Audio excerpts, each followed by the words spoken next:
First time আমরাও experience করেছি যে আমরা প্রথমবারের মতো টায়ারটা পেয়েছি। এটা বেসিক্যালি যখন সীমান্ত ক্রস করে নিয়ে আসছিল তখন আমাদের টহল দল এটা জব্দ করতে সক্ষম হয়। এখানকার পণ্যের মধ্যে রয়েছে বিভিন্ন প্রকার কসমেটিক্স আইটেম, ক্লবজি, স্কিন শাইন, স্কিন ফেয়ার, এছাড়াও আপনার সানগ্লাস, এই ধরনের আইটেমগুলোই বেশি। আমরা গোয়াইনঘাটের সীমান্তবর্তী এলাকা প্লাস রাধানগরের কিছু কিছু এলাকায় আমরা টাস্কফোর্স পরিচালনা করি। আর জৈন্তাপুরের দরবস্ত এবং হরিপুর এলাকায় টাস্কফোর্স এবং সেনাবাহিনীর সহযোগিতায়, ম্যাজিস্ট্রেট এবং সেনাবাহিনীর সহযোগিতায় 27 বীরের টহল দলের সহযোগিতায় আমরা এই পণ্যগুলো জব্দ করতে সক্ষম হই, পরিচালনা করি। আমরা বিভিন্ন পরিত্যক্ত গোডাউনের তথ্য পেয়ে সেখানে যাই। তো চোরা কারবারিরা আমাদের আগমন টের পেয়ে তারা সেখান থেকে পালিয়ে যায়। তো আমরা যদিও তাদেরকে অন দ্য স্পট ধরতে পারিনি, কিন্তু তাদের ব্যাপারে আমরা তথ্য সংগ্রহ করছি এবং তাদের বিরুদ্ধে আমরা আইনানুগ ব্যবস্থা গ্রহণের জন্য কার্যকরী পদক্ষেপ গ্রহণ করেছি। বান্ডেল থাকলে প্রতি সেনমানিতে টাকা বাঁচবে।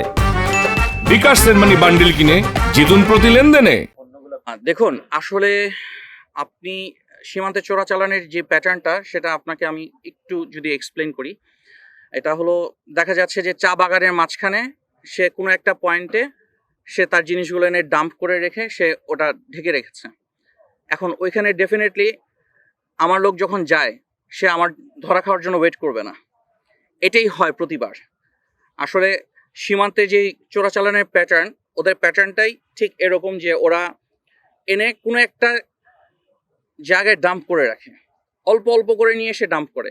দেখা যায় যে আমাদের টহল দলগুলো সাধারণত অ্যাম্বুশ করে থাকে, বাট অ্যাম্বুশেও আমরা কিছু জিনিস ধরতে সক্ষম হই। বাট সেক্ষেত্রে আবার দেখা যায় যে তারা জিনিস যখন আমাদের টহল দলে উপস্থিতি টের পায় তখন তারা ওখান থেকে জিনিসগুলো ফেলে চলে যায়।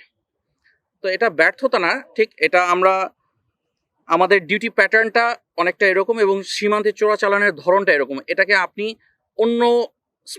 অন্য অফেন্সের সাথে এটাকে মিলালে হবে না, এটার প্যাটার্নটা ডিফারেন্ট। করে যাচ্ছি এবং আমাদের ব্যাটালিয়ানে একটি মামলা মনিটরিং সেল আছে, যে সেলের মাধ্যমে আমরা নিয়মিতভাবে এই মামলাগুলো পর্যালোচনা করছি। অলরেডি আমরা সুনামগঞ্জের একজন চোরা কারবারিকে আদালতে আমরা চেষ্টা করেছি আমাদের পক্ষ থেকে যতটুকু করা সম্ভব সে যেন জামিন না পায়, এবং তাকে জামিন দেওয়া হয়নি, তাকে গ্রেফতার করা হয়েছে। আর চোরা কারবারিদের যে জিনিসটা হয় যে ওরা যখনই মামলা হয়, যখন টের পায় তখন ওরা ওই জায়গা থেকে একটু সরে যায়।